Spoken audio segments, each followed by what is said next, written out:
All right, hey everybody. This is for your next assignment. I want you to do a time lapse master copy, meaning you copy another painter's work and you use that painter's color palette to create a painting of your own, and you record a time lapse of that. Now, if you are using Photoshop, you can use any recording software you want, either OBS or Zoom or Bandicam, anything that will record your screen. Okay, there are apps that will allow you to record, like Clip Studio Paint. If you go to time lapse and hit record time lapse, it will turn on the time lapse recording, and you just hit OK. I haven't tried this yet, but or actually I have, but not really, not a whole lot, not as much. There is also Rebel, which has forget where the recording is. View, window, record time lapse. There it is. So when you do your painting, it will record for you, and you'll have a video file at the end. Okay. What else is I gonna say? I like to use Open Canvas because it has a thing here called well, let's see. When you create a new file, it asks if you want to record the event. That is a time lapse, and that is what you'll use to record. It'll save a file for you, and then you just hit playback, which I'm going to do in a second, and then you record the playback, and there's your time lapse. And you can use OBS or whatever you want to do that. What I want you to do in terms of the requirements of this is I want you to paint your name and the class you're in and the date and all that good stuff, kind of like this one. Let me open this up so that you can see an example. I did this as a demo a long time ago. Oh, there it is. This Christmas one. I copied this painting. So if I go back here and I open recent and I play back this painting, it'll ask a question. Do you want to play it back? Yada yada yada, and you hit OK. And see how I'm writing down this? I want you to write your name and the class and the date and describe what you're doing. Now, I am just drawing curves and lines that I see in this piece. You don't have to work this way. And I'm just eyeballing it. I am not tracing. I am just looking over here and drawing to the best of my ability, like the shapes and stuff. And I probably spent too much time doing the drawing, and I leave it up to you how you want to start your piece. You can start it with a drawing and then paint over the top of that drawing. I would suggest you stay on one layer because I want you to get used to painting over your mistakes. I don't want you to hit the undo button. I want you to, if you make a mistake, paint over the top of it. Okay? So you can see me taking my time trying to get all the shapes right and ballparking it. If you think abstractly and you forget that you're drawing Santa with a kid on his lap, you just look at the negative shapes. Like you see right here, this white shape. Just try to get that white shape accurate. And then this shape over here by the leg, that's kind of in the ballpark. And I am fixing things as I go along. And like you see here, I repainted over the I painted white over the mistake that I made. I did not erase. I just switched to white. And I figured the drawing is close enough to what I've got. And I'm paying attention also to the white space of the drum behind his head. So I'm trying to keep that kind of in the ballpark. But I'm using the eyedropper tool and grabbing the colors off this kid and just sticking them on his face. And that's it. You're just copying the colors and copying the shapes. So that's only two things you really got to worry about. It doesn't even have to look perfect. You know, it kind of just happens if you get the shapes right. And this is going to take a while to redraw, so I'm just going to skip this one. And let's move on to another example here.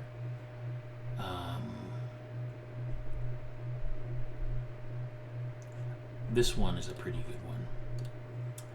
This is a Zorn painting. The other one, the last one, was a Leyendecker.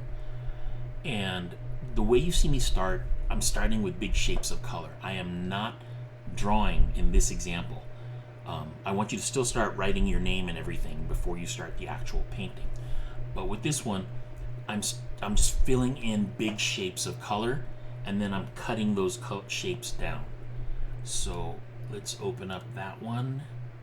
And this is a different approach to, rather than drawing in all the, construction, the rib cage, the head, the angles, and all that, I'm just purely trying to get a color. So I'm grabbing a color off the background, grabbing a color off the jacket or whatever his coat is, and then I'm just knocking in the shapes. Like I'm knocking in the brown of the violin, and making some marks for his fingers, and then I'm starting to paint the shapes of his eyes. Now I'm gonna adjust his head because the head got kind of big, and there's like a step between the size of the brushes that like you can see how big this image is, right? Like his hat is nowhere near the edge, but right now I'm just trying to make the shapes look right, and then I shrink it down.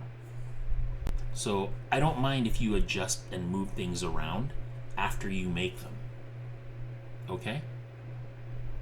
But it was just comfortable, that brush size, so I did everything at that brush size that I really liked, and then I shrunk it down. So now I'm like grabbing colors off his hat and putting it on here.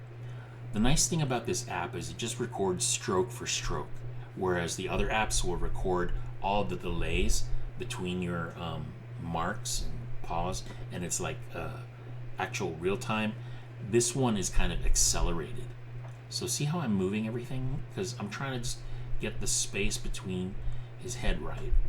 And this is another approach that I think is easier, because you're not really, I wasn't thinking of shapes. I was thinking, okay, there's like a little kind of square rectangle of brown here. There's a rectangle of red here. There's a dark green above here. And I'm just thinking like, it looks like a rectangle, or it looks like a square, or it looks like, I'm forgetting that it's a person. I'm just looking at the shape. Like this was a triangle of this flesh color. Over here is a triangle of the sleeve. So if you think in terms of shape, which is really the strength of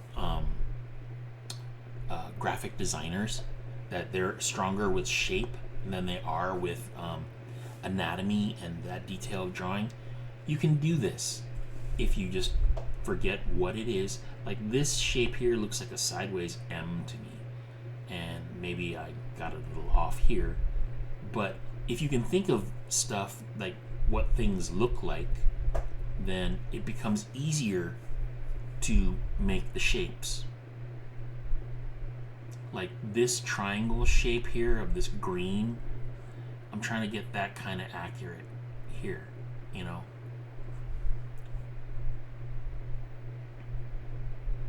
But this one, to me, was a lot easier because I was trying to make abstract shapes and then adjusting them after I made it.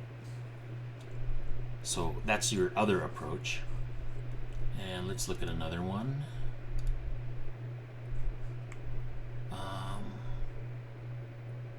This guy here.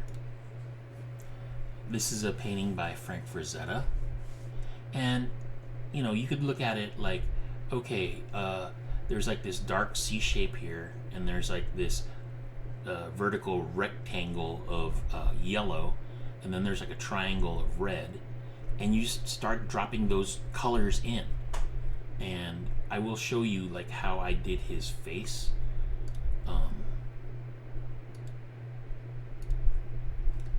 Because there are some tricks here.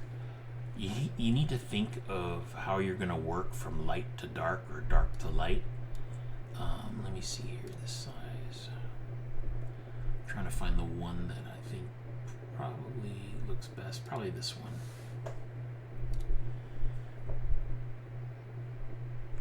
Okay, same deal. Open and just playing back. So see how I'm making, like, I just grab a color off the side here. And then I'm grabbing colors off of the face. Now I'm like filling the yellow in. But it's just shape, right? I don't have to worry about getting it right. But then when I start doing the helmet, I'm cutting into the shape. See? I'm trying to get this abstract shape from the wings.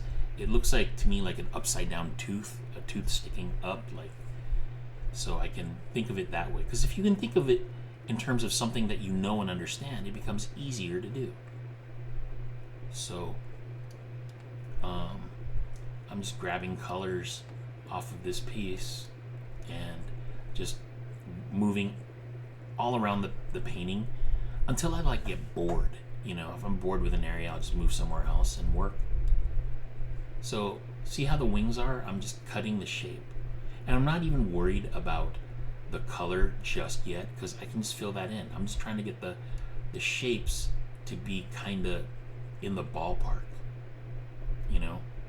Now, it does help to know anatomy and to understand what it is that you're looking at, of course, but I'm trying to find ways where you can try to turn your brain off and try to do stuff on autopilot. Because you all have a deep knowledge of images and videos and entertainment and games. I'd like for you to kind of think about those things as you're doing this, you know? Like right here, I'm starting to get some of the highlights. In this case, his helmet is metal and it's glowing. So in order to make the shiny parts glow, you have to make everything dark first. So on this dark background, I'm starting to paint these middle yellows, these brownish kind of yellows in here. And you know, if it's like, if I'm getting bored, I'm moving around too. But just looking at just the shapes. You know, I'm not really super concerned. I think I had another one that had a better picture. This is not a good photo. But you can see the detail I'm getting here of this. I had a higher resolution one that I think would be better. But here I am putting the highlights now on those middle grays. So now it's starting to feel shiny. Okay?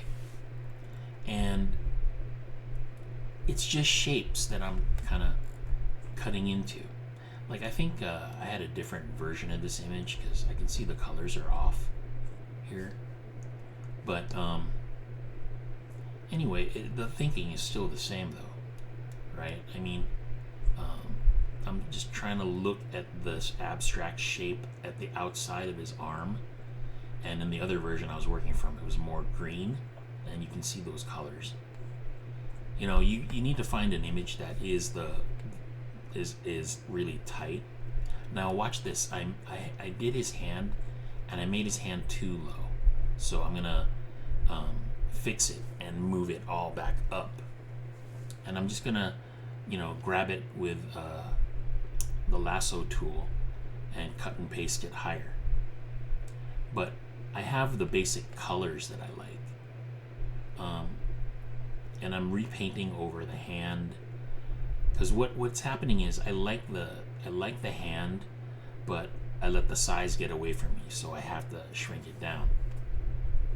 Because, you know, no one's perfect. You can only do the best that you can. I should have found a higher resolution one so that you could see, but I think this is good enough to get the point across. You just look at the shapes and try to look at the outside of the object, working off the form, and also working on the form.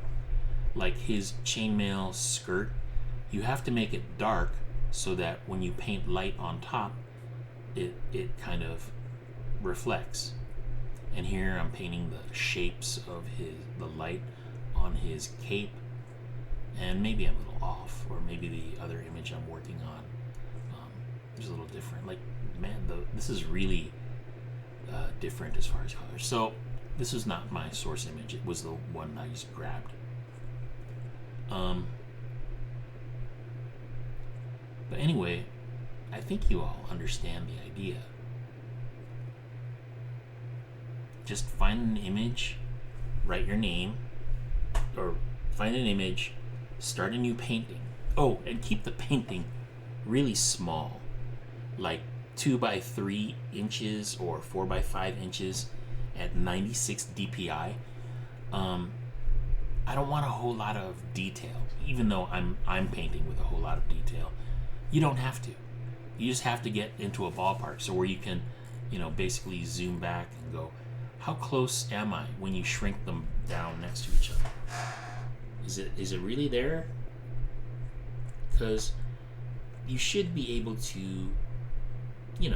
be really in the ballpark. Like, I am off. Like, this image, the top, there's all this yellow here. I didn't get that right. But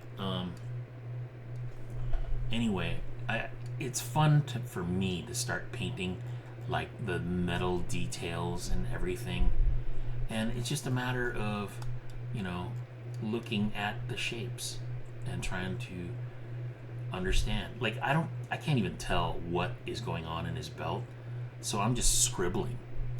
I don't know what this is,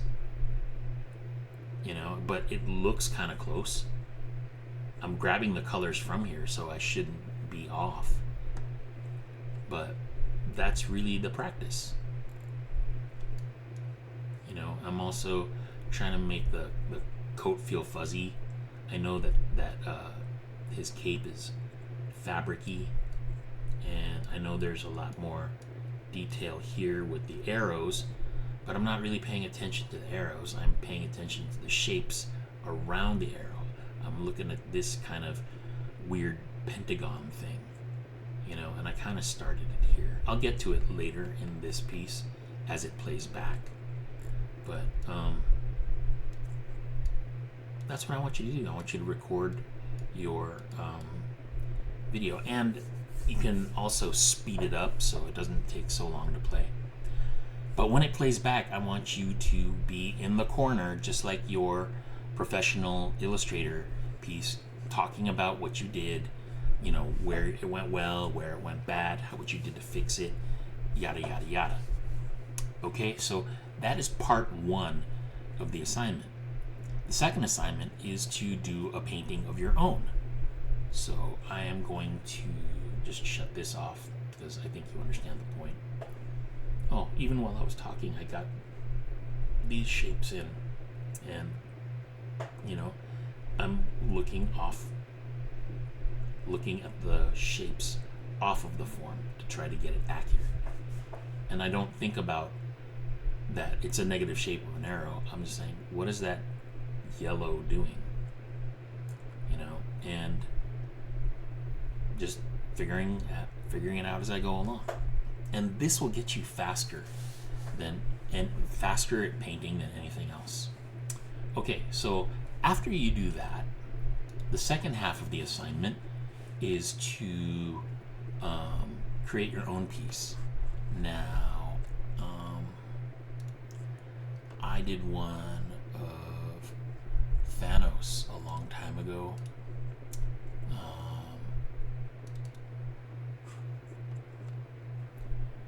And I used a bunch of different images to create it. So I go over here to Thanos. Excuse me. You can see the different images that I used as reference for Thanos. I was trying to get metal. Oh, I wanted to put Thanos in Mickey Mouse shorts because this is before Infinity War came out, and Endgame, and I knew that this movie was going to make a lot of money because there's a ton of people my age that were excited for it, that grew up with it, you know. So I got a bunch of pictures of Thanos to give me enough information to try to put it together. And I got enough information on what Mickey Mouse's hands and his shorts look like. And I found a movie called Top Gun, the volleyball scene. And I always liked the way this guy stuck this pose. He's like, ugh, right before he served the volleyball. And I wanted to use that as the basis for my piece. So here's this, and we're loading up Thanos. And you can see me roughly drawing it in, and I'm just kind of feeling it. Plus, I'm distorting it, so Thanos' body is more bulky, like the Hulk, and he's got a head here. I'm like constantly flipping between this image of this guy and all the different pictures of Thanos himself, you know, trying to get the detail of that face. And sometimes I need a different image, like with his helmet, you know, and it's just playing back and doing this whole deal, trying to get it as accurate as I can, and see how I've grabbed his body and made it bigger. The nice thing about this is if this is too short, I can stretch the bottom of the picture and make it taller, you know, or I could take the whole drawing of him and make him smaller. You know, don't let those things like lock you in. A lot of people will just draw and then they'll run off the page. Make the page bigger or make the drawing smaller so that you fit everything in properly, excuse me. But here I am looking at the hand of Mickey Mouse, and what I did was I flipped it and then I rotated. Let's see, here we go. Rotated it so that I got it to match, and then I dropped in the base color that I thought of Thanos, and I started modeling the anatomy, so that, you know. Oh, and I wanted him to have like a Mickey Mouse ears, you know, like he's the new Disney mascot. And I was gonna make his shorts look like Thanos's skirt. But I was also trying to figure out what purple that is, because there's like a lot of different colors for Thanos, and you can't quite, you know, it's hard to exactly to guess what his color feels natural, because I didn't know what lighting situation I was gonna have for him. So again, I'm just like looking, and you know, I've got all the metal reference, like this metal bowl, because I knew that I was gonna use that. So I stretched it out and just made them into circles, you know, and you know, I've trying to look at his outfit and try to get that kind of accurate. Although I didn't use it, I was kind of looking at all the different details, because he wasn't going to have his I was using it for mostly the skirt down here, but yeah, there's so much, you know. And then I also took the picture of this guy and shifted it purple to help me try to get into the ballpark of what Thanos's skin tone should look like. But you know, I would also have to go back to him just so I could see the details of his anatomy. But that's essentially the plan that you come up with. You know, you decide on what you're going to work on, and then you save a whole bunch of images. Like you would make these normally into a mood board, but I just have them in the thing. So just oh, and here's what the final looks like, you know, as a JPEG. But you know, you just keep playing until you feel you've got it, you know. And I was really, this one was helpful for his helmet. Unfortunately, I can't fast forward through this thing, but I am glad I'm recording it, because the other recording that I uploaded to YouTube had a whole bunch of errors. I don't know how long I've been talking now, but anyway, you get the idea. You saw what the finish looks like. I'll open one more. That was Ant-Man. And Ant-Man was a little bit tough because I did not know exactly what the pose was going to be. And there's so many different pictures of Ant-Man.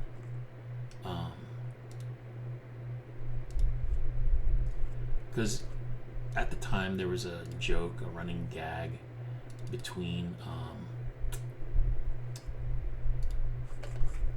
you know, like, how could Ant-Man defeat Thanos? I'm not going to go into the details of it, but I wanted to do that illustration of, you know, Ant-Man actually chickening out on fighting Thanos. So in this case, I get like a really rough lay-in and I start dropping in color, and I'm looking constantly at reference, like where, you know, his lighting might be. It's hard because you see him from the front. I was also finding scenes from, you know, I was trying to find him from the back, and like parts here from the back when they're like on break. That's the kind of stuff that gave me the top of his shoulders. So anyway, I also, let's see what else I did. I had to deal with his helmet, because his helmet changed. His costume changed between the movies, so it wasn't quite the same. So I tried to find different references and kind of combine them all together. Try to grab some colors and some shapes from each one. Now, I realize this is going to be tough for a lot of you to try and do this kind of creation, but I just want to see how good you are. And I want to see you tackle something. And I want you to just not be afraid, you know? Just keep in mind, I graduated college 30 years ago, and I've been just working on my craft for the most part for like a really long time. And for a lot of you, this is your first illustration class. So I am not expecting anything really close to what I'm doing just yet. I want you to design a piece from your imagination using the colors from your master copy, and just design something that you know you can be successful at. Like, make it really simple. It could be a landscape, it could be a still life. It doesn't have to be a person. Okay? And don't be afraid to move things around. Did you see me adjust his arm? And I made the background blue or purplish because it wasn't going to be white. What? Okay. I knew that, you know, Ant-Man would be inside Thanos' shorts, so I had to get the color really close. Because judging everything against white is very hard. So I'm not going to get too far into this, but you can learn a lot just by trying to copy stuff as best you can. And don't be afraid to make adjustments and stuff. I think this is enough. I think you guys get the idea. But this was my example for coming up with something out of my head. All right, so that was kind of lengthy for this assignment. I'm also going to make it so that you can do master copies for extra credit. That was the original idea behind these, but I'm going to save this lecture and put it at the top of the page and the discussion so that you guys can reference it. Just do your very best and don't be intimidated. Just try and have fun and try to pick something really simple, something uncomplicated. Just to show you what I'm talking about here, I'm going to open up some pieces of artwork that I think would even be fine in these master copies. Like this might be hard for a lot of people. Okay, so easy enough. That's just, don't worry about it. If you look at this piece, forget that these are people. It's just shapes, right? You've got this big blue area in the sky with some white shapes and some darker shapes on top of the white. And then you've got this dark shape here. You've got some white shapes on the ground with some flesh-colored shapes. Just forget that it's people. Forget this one. Forget this one. You could do something like this, right?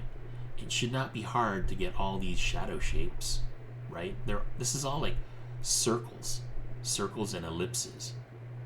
And if you just copy this shape of blue and this shape of blue, it's the same color, so you just find the shapes and just keep going. That's kind of too hard. That's way too hard. Like, this is kind of like a brown with some blue at the top, like a greenish brown. And then there's like this shape of light here. It's not, if you break it down and think about it analytically, these things aren't that hard. They're like, this would be a lot harder, but you could give it a try. I'd be interested to see if anyone would try this. You've got some shapes of flesh tone against the dark, and it's easy that you could just draw a stroke of this light shape, just a U shape here, and then punch the darks out, but fill the whole thing in dark first. Let's see. Like, this is all light color values, Like, the negative shape would help you nail that. Like, this could all be super abstract, right? This, you could make it super abstract and only do like a tiny bit of detail here. You could also do this. This is Diebenkorn, and these are his landscapes. They're all abstract shapes. I mean, when you zoom out, you'll be like, oh, it's a landscape. It's some houses and the shadows on the street, right?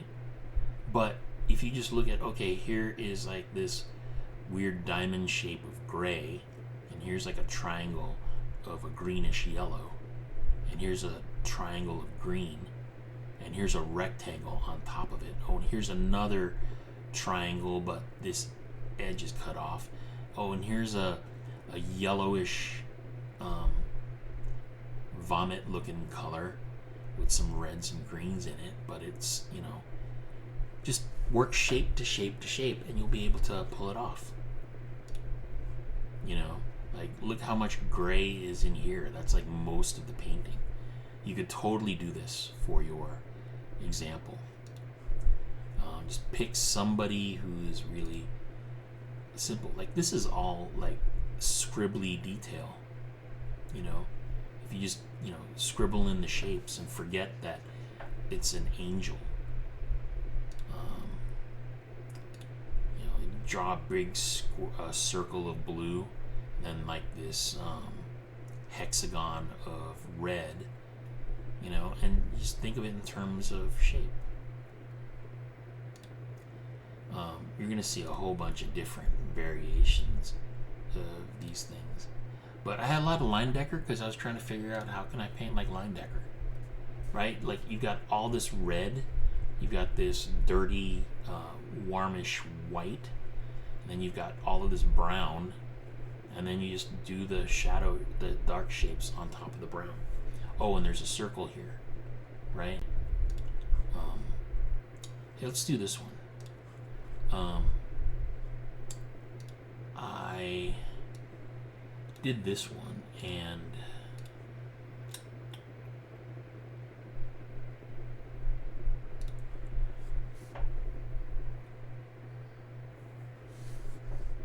all right, you know what? I'm gonna pause this and then record again, just so that I'm not making a gigantic video.